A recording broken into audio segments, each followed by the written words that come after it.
All right, well, with no further ado, if you are just joining us, thank you so much. This is Jordan Frazek from Applied Geographics, and we would like to welcome you to the Automating Wildlife Conservation webinar, otherwise known as the Harvest Habitat and Conservation webinar. So I'm here today with my co-workers, Bill Johnson and Jackie Davis. And Jackie, if you could just pop that next slide over.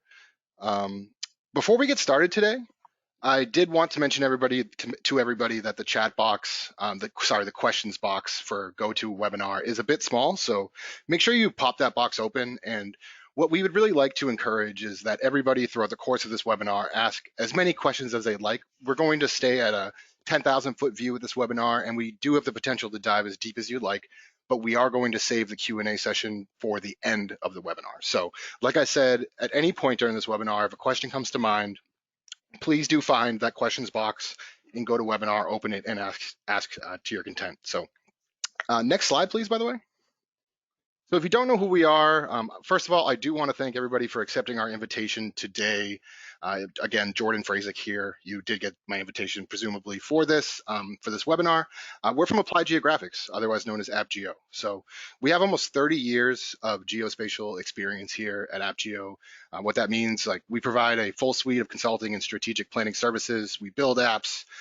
We source data for apps. We work with people to like wildlife organizations in this case, to build apps. And we use a wide range of technologies. I mean, we're a big fan of open source technologies. We don't limit ourselves to any one stable of technology versus another stack. So just some good things to know about Applied Geographics. And next slide, please. And for the agenda today, I do want to just point out to everybody's attention that here's the map of today's registrants. So this webinar is really a hemispherical thing. I mean, it's something that is, you can see here on the map, comprising a large area of North America. So both USA and Canada well represented on this webinar. So we want to thank everybody from joining from both sides of the border. And obviously, when it comes to the background of this program, automating conservation, automating harvest and habitat, we're definitely going to dive into that and how that's done. And we're going to give a high-level overview of TPWD, or Texas Parks and Wildlife's program, and then we're going to dive into some business rules as well. The application that we're going to show you today is powered by over 150 business rules.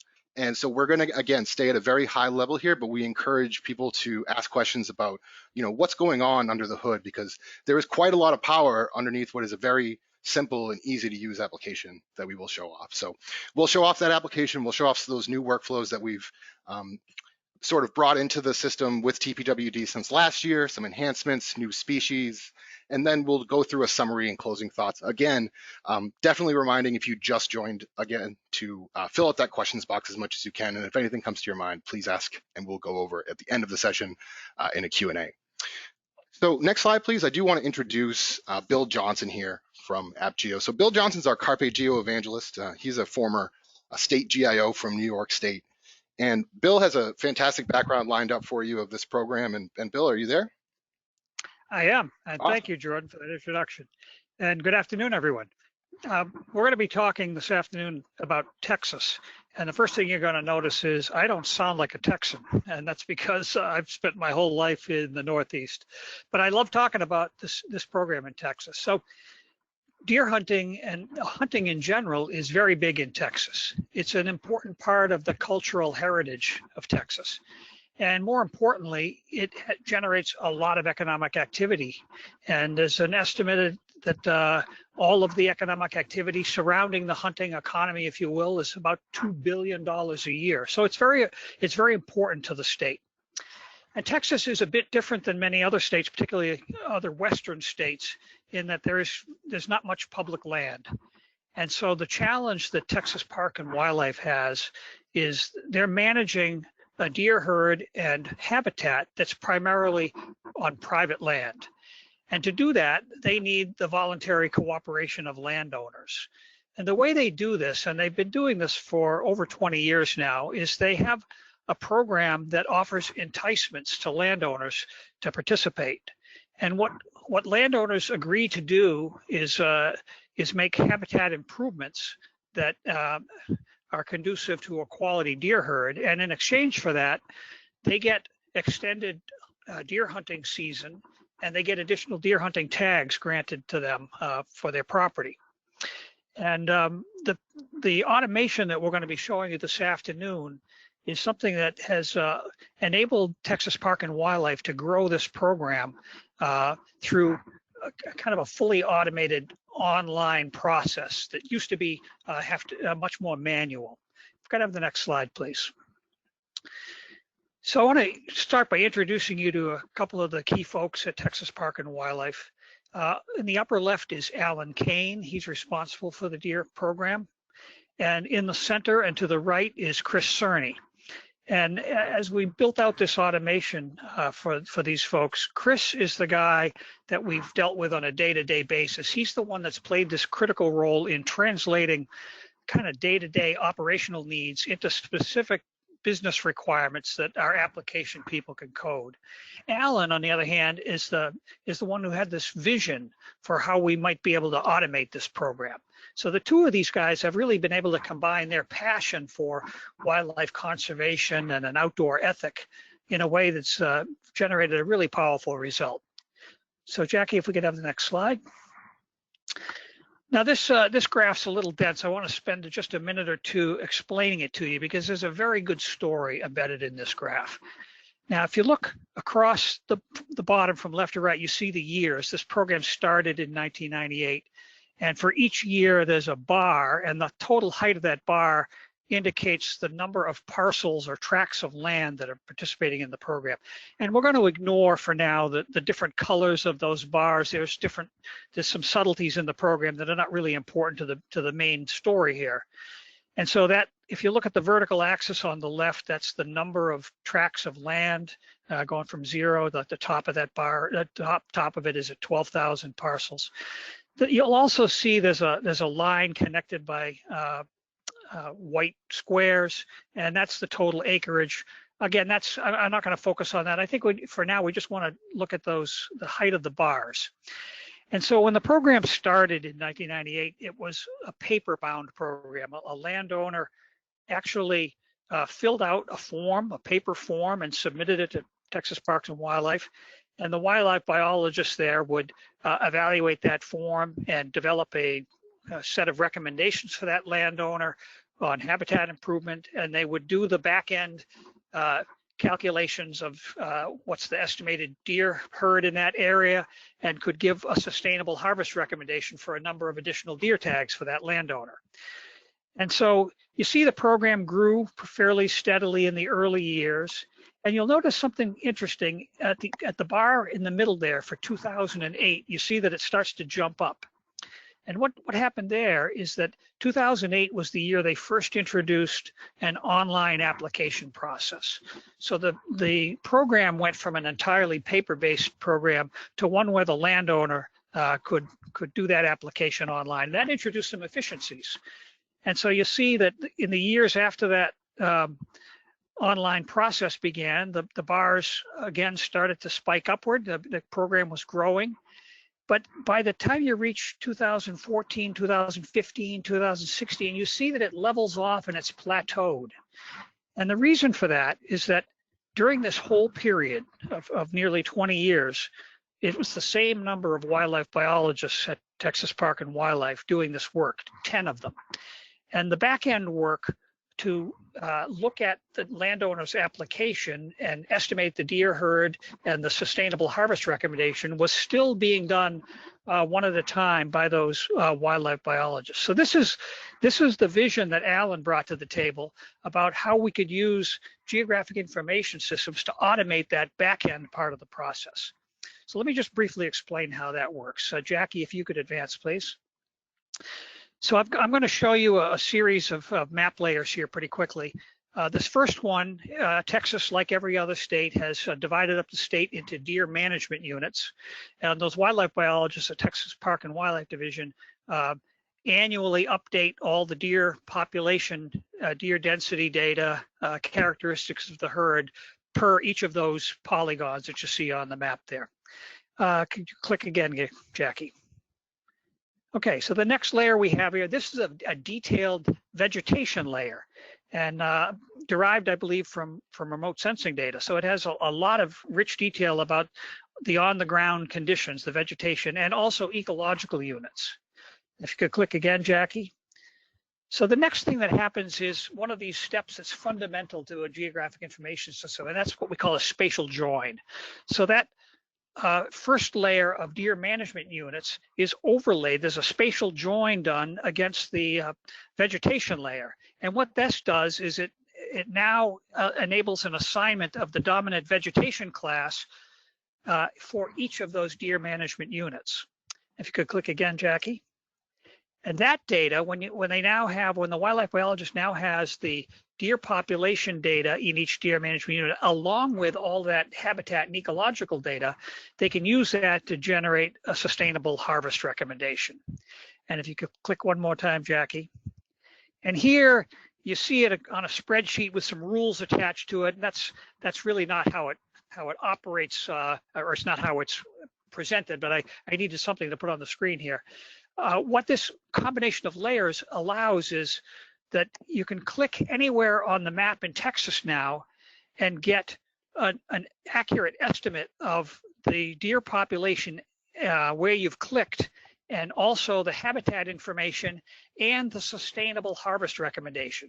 So this allows for an automated process for doing that sustainable harvest recommendation for an individual landowner. So under this new program, a landowner enrolls online, enters the boundaries of their parcel or their tract of land online, and the system immediately can go to these layers and calculate the sustainable harvest recommendation and issue the additional deer tags to the landowner completely online. In fact, they even print out the deer tags themselves on a home printer. So there is no direct human-to-human interaction with the wildlife biologist for a landowner to go from start to finish in this process. Jackie, could you advance? So what has this done? So this is the same graph we looked at before, but now we've added a couple more bars to the right for years 2017 and 2018. And we see something kind of remarkable having happened. So now with that same number of wildlife biologists, suddenly this application has acted sort of as a force multiplier. It's allowed them to process more applications and get more landowners participating. And this is really remarkable when you consider that across the United States, hunting is actually in decline, and access to hunting lands is under increasing pressure. And the reverse is actually happening in Texas. We see now more tracts of land and more access to hunting through this kind of magic of automation. And if we could advance one more slide here, Jackie. Thank you. So I'm going to turn it over in just a moment here to Jackie Davis to give you a lot more detail about this, but I want to just frame this a little bit before I do that. So first of all, I think your situation is going to be different than Texas. Texas is unique in several dimensions, but I think you'll be able to see yourself in this if you think about the kinds of steps and processes that you do now, or that your team or that your biologists do now that could be automated and give you these additional benefits.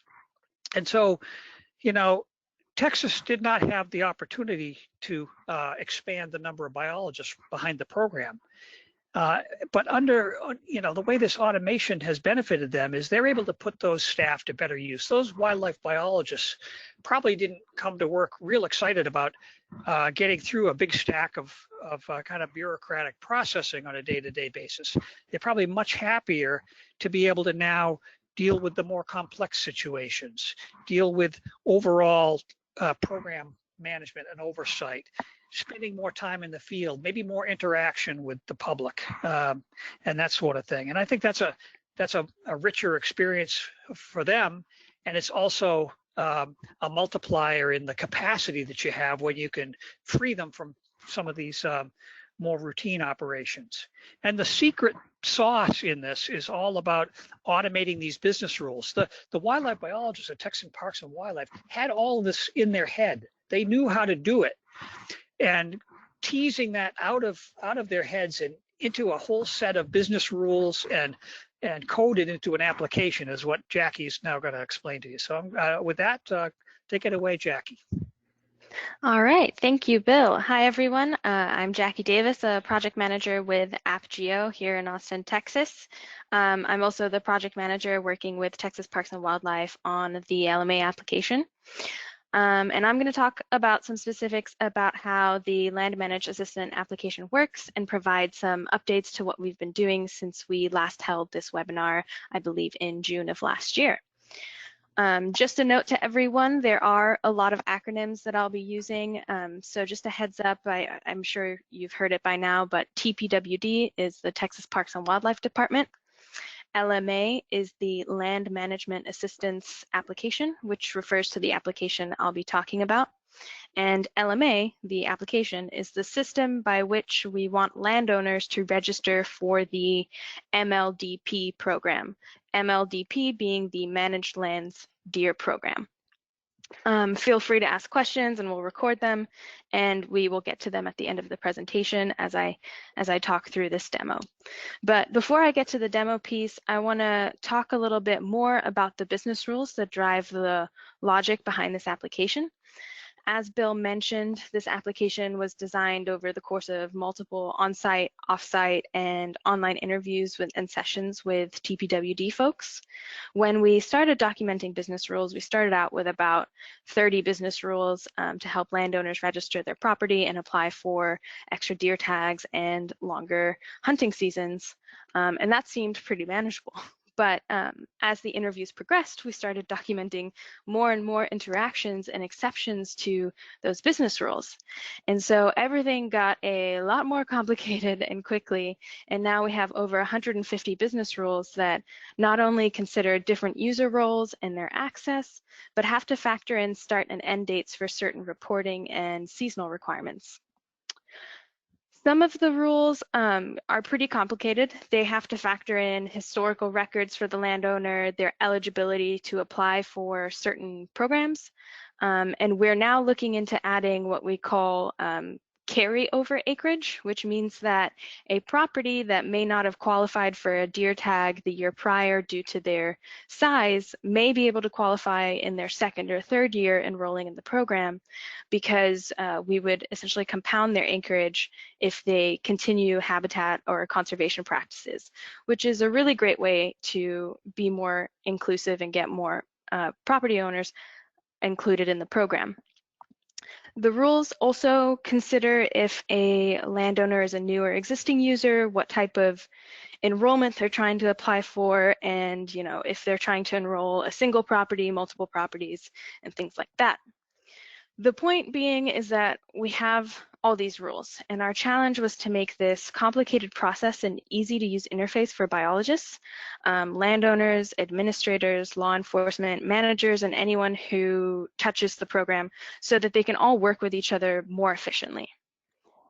We wanted to transform what was a painful process for the TPWD biologists into something that was easy to use, that holds each user's hand throughout the process with a simple user interface and intuitive design, because that was really the only way we could see the LMA program advancing and reaching to more customers.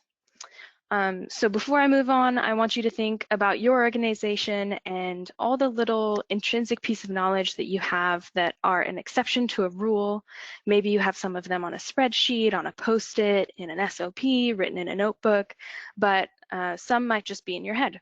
How can you be sure that everyone is following the same process for those exceptions every single time? And that was the position we found ourselves trying to resolve, and I just hope to show you guys how we were able to clear it up a little bit for TPWD in order to get everybody focused not on just maintaining the conservation program, but actually being able to advance it. So as Bill mentioned, here we have the old workflow of signing up your property. Step one to doing anything in the MLDP program. The old way was generally required snail mail or someone coming out to survey your property and recommend improvements, calculating the tag numbers in Excel, and then either mailing your tags to you or you having to go to the Texas Parks and Wildlife office to pick them up. And so all of this could be a few weeks in the making for harvest recommendations, and if you wanted to enroll in conservation practices, it was the same process. So this was really difficult to manage when TPWD had 3 million acres and 800 sites to manage in the early 2000s. Now they have over 28 million acres registered and over 12,000 sites to manage, and have not been able to change their staff numbers to accommodate this. And I'm sure a lot of you can relate to similar workload struggles, but it was rough. So here we have the new workflow. And so what happens is a landowner registers their property online, the application calculates the number of deer tags that they are going to be assigned, and then the application generates deer tags for the landowner to print. And I'm actually going to show you in about a 60-second GIF from a landowner perspective how you are able to enroll your property. The entire process to register your property in the system has gone from weeks to pretty much under a minute. I want to point out that this interface has been completely overhauled in the past year to be more user-friendly with the process flow, with things like the streamlined progress bar at the top, simple next buttons, and the pop-ups that are guiding your interactions. Actually, what you guys are viewing are kind of a sneak peek of features that aren't fully published just yet. We're hoping that it's going to go into production in, the next couple weeks, but we're just so excited to show everybody this. As this GIF runs on and is demonstrating, you can now register your property online and in a matter of a few minutes be part of the MLDP program. And one of the other cool features it was just showing is the ability to create and edit multi-part polygons as part of the new property creation process. This is super exciting for TPWD since there are many landowners who wish to register multiple pieces of land under one property name, or a property that may be split by a road or a lake or something like that. Another great new feature that we added at the beginning of the process is if you are a biologist doing this and you're creating a property, you have the ability to create a property that is a public land. So that 5% of Texas that isn't privately owned can now be monitored as well within this program. So that's really exciting. And we do actually have a couple of questions that have just started rolling in. So just to let you know, we had almost 10 people sign up after the session started today. So if you don't know, the questions box is on your GoToWebinar tool. You just need to pop it out. And we do encourage people to keep asking them. I do see the ones here right now, and we will get to them at the end of the session. But I just want to, again, encourage everybody to ask questions as they have started coming in. Awesome. Yeah, thanks. So where's that? Okay, so using either satellite imagery or the default map imagery, a user is able to draw or upload their property boundary. The workflow then asks if a user wishes to register their property as part of an aggregate or a cooperative. In Texas, at least, you can have multiple properties team up together to get more hunting tags, and in doing so, they're able to split the profits from their combined tag count. So if you recall the previous slides where I had all that business lodging coming up, that's now distilled down to what you see here. So if a user says yes to having a high fenced property, take them down this path in order to register their property. Or if they have a low fence property or a no fence property, then they're able to finish the property creation process and submit it for review. And once you've done all that, you get a nice little pop-up saying you did it, congrats, pat on the back, would you like to be contacted by a biologist? This is also a key piece of functionality that we added that both increases the biologist's efficiency because they not only reach out to those who want assistance, it gives the property owner more autonomy about who and when someone shows up on their land.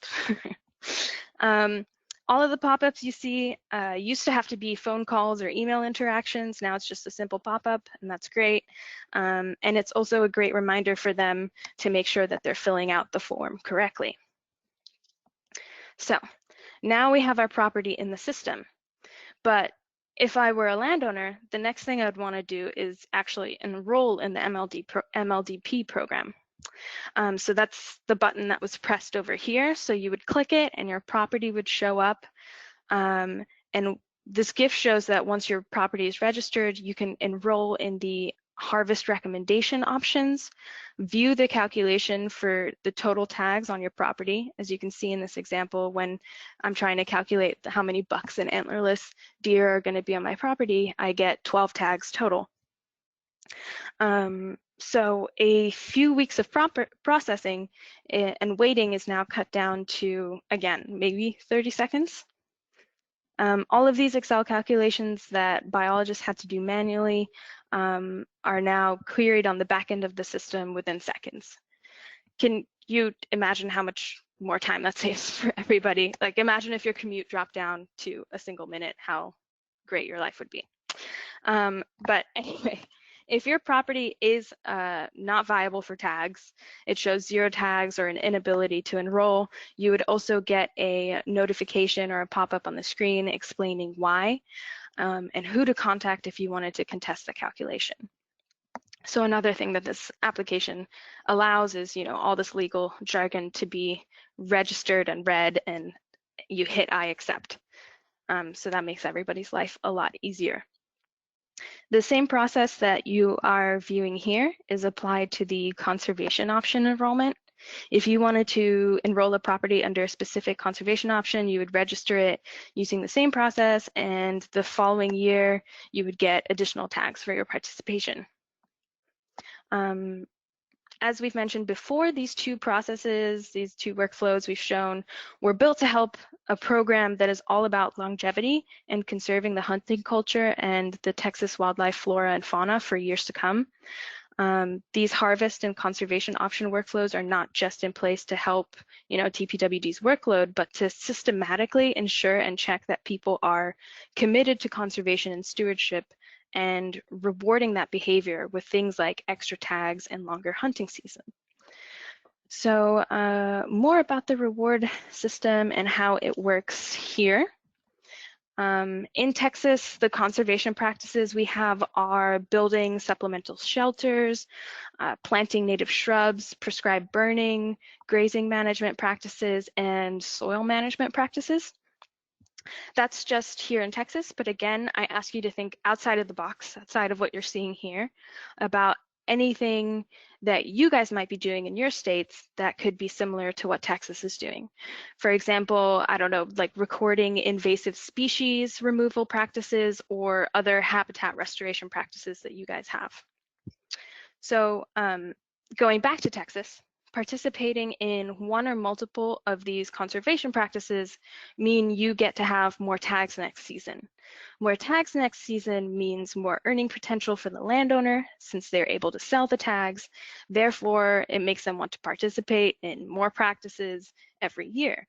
And we get this really good feedback loop of harvest and habitat conservation promoted by the financial gain for the landowner that the tags provide. As we've mentioned earlier in the presentation, the LMA program popularity has increased at an exponential rate, even though there has not been an increase in staff capacity since the early 2000s. And to make sure the program can continue, starting, I believe, in 2021, TPWD will be able to implement a fee to enroll in the program.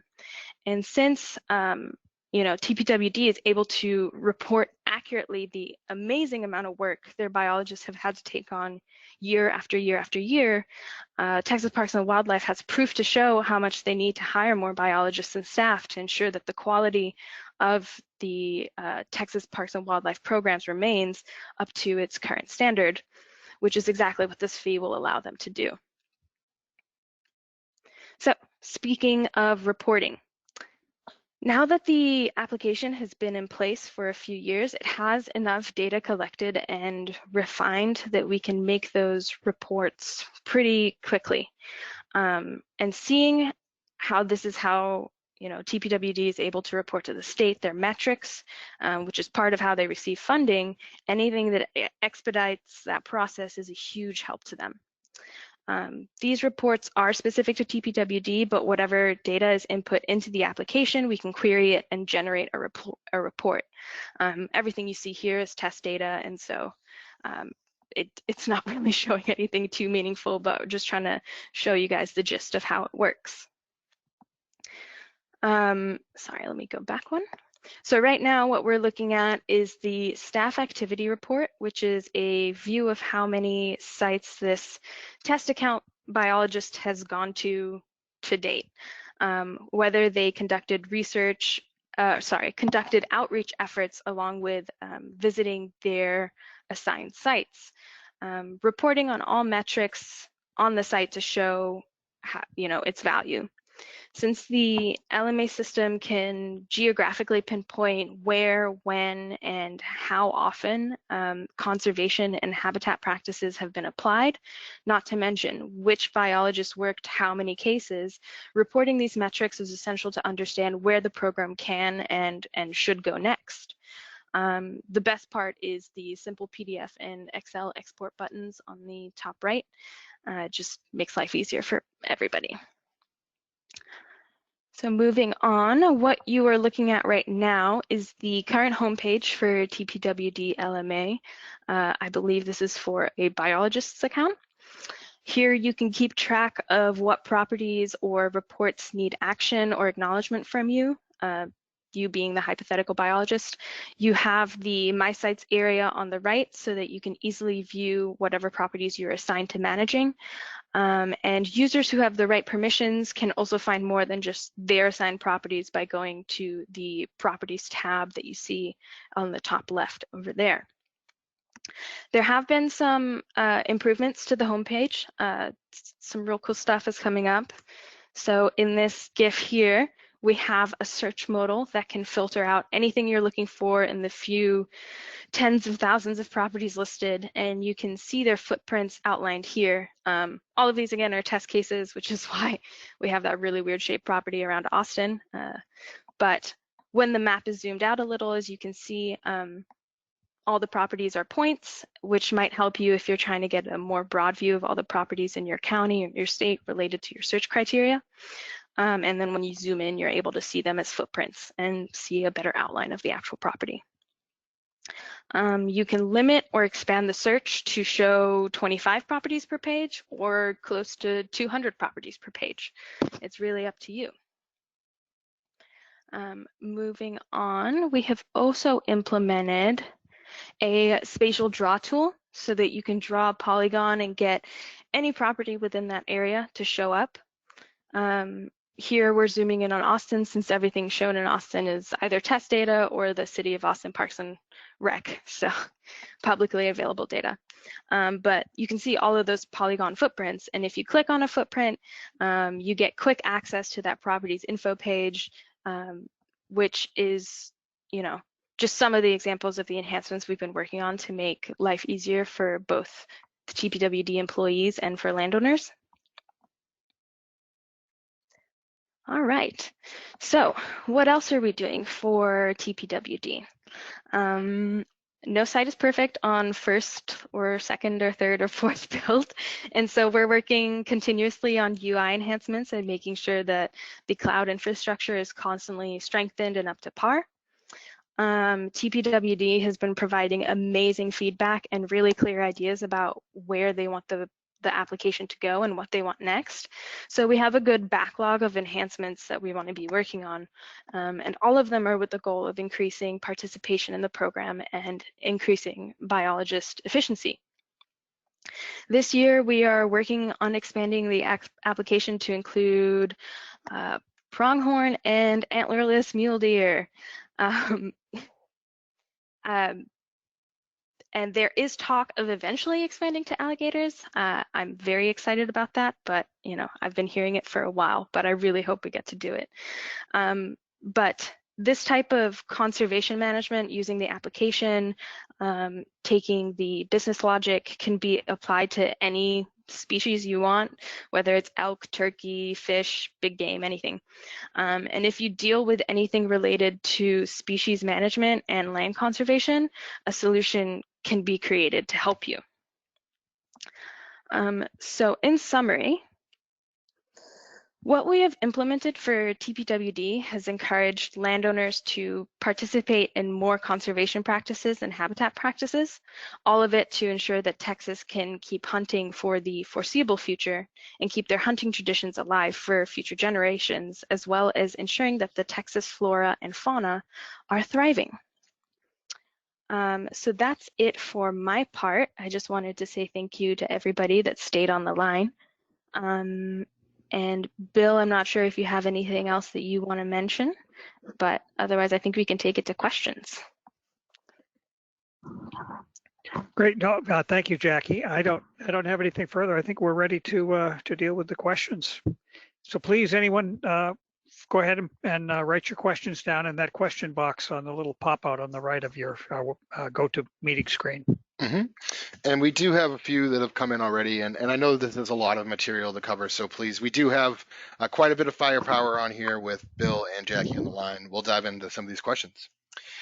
How do you verify the tracks the public are how do you verify the tracks the public are digitizing to be accurate and ownership? So I think it's so let me see it. Let me see it. Jackie, maybe you can pop the box. No, I think I understand the question. So we have, it's all self-reporting.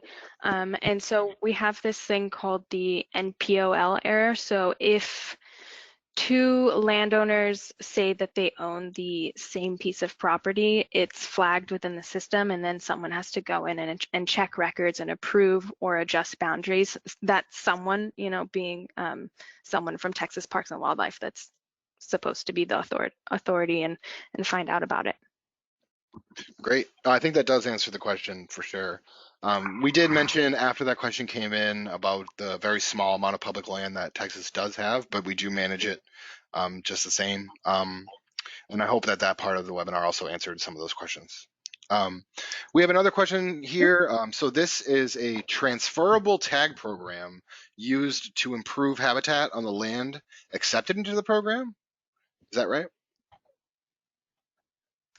So, a transferable, sorry, I'm trying to process the question. No problem. I want to say that no.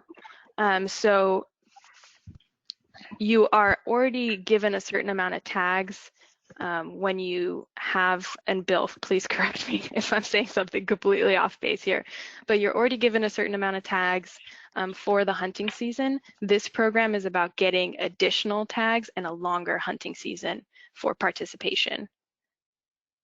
And I hope that that answers that as well. You can get a little bit more specific about that question as well, if you'd like the person who asked it. How long does the habitat have to be maintained once it's improved? As long as the landowner wants to stay in the program and receive the benefits. So they have to submit, I think it's annual reporting, to show what practices they've done. So the longer they're in the program, the longer they confirm that they're doing the practices and working with biologists. Got it. The answer is indefinite. Indefinite. So hopefully they're maintaining that land long after they have marked it as improved, if that's right. Yes, exactly. And so we and I just want to reiterate that this is very much like a voluntary program, right? So if landowners aren't doing aren't putting in the work, then they just aren't getting the tax. Gotcha. We do have some more questions, but this doesn't mean that you can't ask more. Folks, please do ask more questions in the questions box or ask follow-up questions if you were the one to ask the first ones. What is your backend database and system is another question. Bill, do you want to take this one? I'm sorry, Jackie, that's one that I'm not prepared to answer. Okay, no problem. So it's a combination of things. So I think we're using Google Maps on one end with the combination with Cardo. .NET is for the database. I don't have the specific version. And we're using a separate code base for the front end system. Excellent. I hope that answers your question as well. Yeah, we can, I mean, we can definitely follow up with you guys in email form as well. So I can get more accurate answers if you guys want. So we do have another question. Have you had any success tracking non-terrestrial species? I know you did mention the alligators, but is there any fish, I guess, or maybe bird? Not sure exactly. Have you had any success tracking I non-terrestrial? mean, in this specific example, no, but if it's something that you are able to put on a map or record data for that can be put on a map in terms of siting, we can do it. I know we are currently working with the Nevada Department of Wildlife with sage grouse, but that's very early in its stages, so I could ask more about that. But in short, no, but if there's data on it, we can put it on a map. Great. We do have some more questions. We're going to stay here as long as it takes, by the way, to answer all of these questions. So again, please do ask more questions if you have them. Is the plan for your group to host this data indefinitely, or will Texas host and manage this database at some point in the future? So this is all, I mean, all of this is Texas Parks and Wildlife owns all of the data. We have access to it, and we're helping manage the application, but this is all owned by Texas Parks and Wildlife and hosted in their infrastructure. Perfect. Another question, do you have more or less biologists after automation? I think the answer is the same. So there hasn't been a change in the amount of biologists that TPWD has, but they're hoping to increase the amount of biologists that they have. And I did hear something mentioned about making biologists more efficient as well, so that I hope that answers that part of the question that could have come in after. Yeah, we're really just trying to take away the busy work from biologists so that they can go and do the things that they actually want to do, like be in the field rather than at a desk. Got you. And we do have a follow-up question on that. It's not from the same asker, but have any of the biologists been concerned about losing opportunities to interact with the public because the application is self-service? I have not heard that feedback, but the public is able to request biologist assistance, and plenty of them do, so I don't think there is a lack of interaction going on. Great. So I just will have another question that I think we did cover. Are landowners a fan of the program? Have you found success bringing landowners into the program? I think we did cover that the landowner registration is growing for sure. Is there anything else you want to add to that? Yeah, I mean, I can't speak to, you know, if it depends on the landowner, right? Some are very pleased and some just think it's okay. But generally, if they're participating, and since it's voluntary, I think it's somewhat safe to assume that they enjoy the benefits of the program. Let's put it that way. Awesome. And like Bill said before, it's definitely a program that has been growing. It's been something that the revenue has been able to been thereby proved, and the program is growing. So that's fantastic to see. I don't have any more questions from anybody coming in. I do kind of, if you can't tell, want to hang out just like 30 more seconds to see if any come in. But otherwise, no, I want to thank everybody for joining us today, and we will send out a recording of this webinar to everybody who did join. We encourage you to reach out to us as well if you have any more specific questions. And I do appreciate all the thank yous that are coming in right now as well. And thank you, Bill, yeah, thanks Jackie. to everybody for participating and, well, I guess listening. Cheers.